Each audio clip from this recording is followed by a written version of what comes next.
Good day, friends. Today we are here to take the chapter Power Sharing, which is a part of a chapter in Civics Part, Class 10, in which the basic knowledge of Belgium and Sri Lanka we try to understand. The basic knowledge. Here, let us introduce ourselves with Belgium.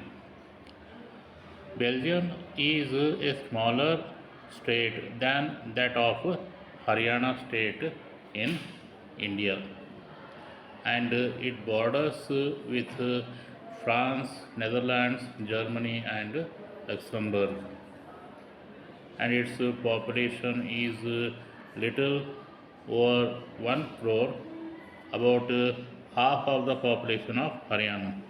With this, you can find how small the country is. Okay, and here we find a special and complex ethnic composition in Belgium. It's very complex.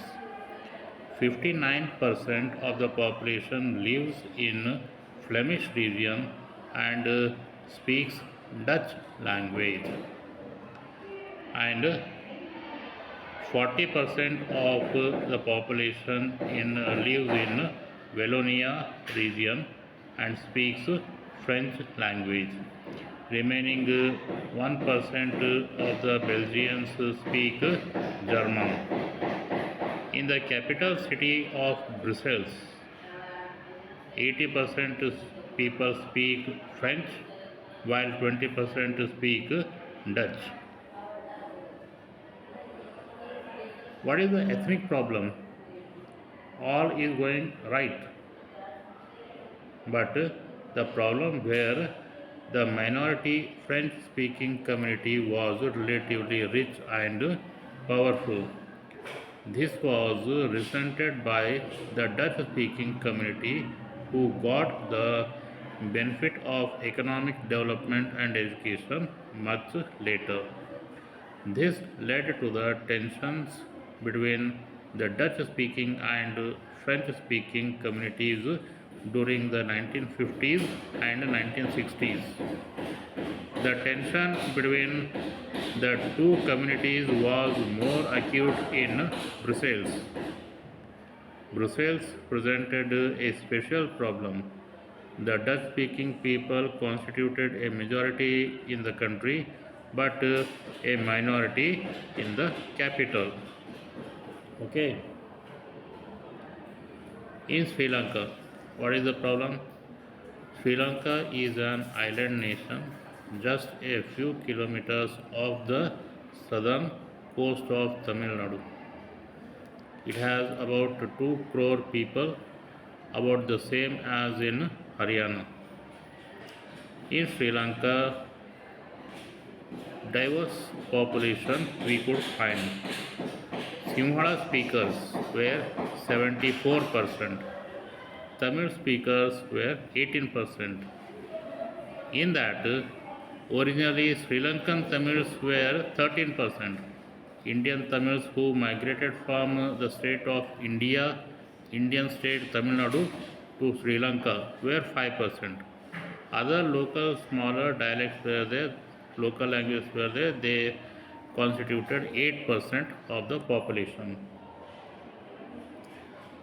Linguistic map of Sri Lanka, where these people, Sinhala people and Tamil people were located in Sri Lanka. Sri Lankan Tamils are concentrated in the north and east of the country. Most of the Sinhala speaking people were Buddhists. Most of the Tamils are Hindus and Muslims.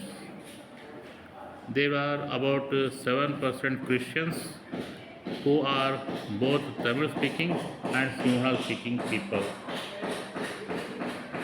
What are the possibilities we could find here? In Belgium, the Dutch speaking community could take advantage of its numeric majority and force its will on the French and German speaking population. This would push the conflict among communities further. This could lead to a very messy partition of the country. Both the sides would claim control over Brussels. But in Sri Lanka, the Sinhala community enjoyed an even bigger majority and could impose its will on the entire country. So let us see the next session about the consequences taken place in these two countries. Thank you very much.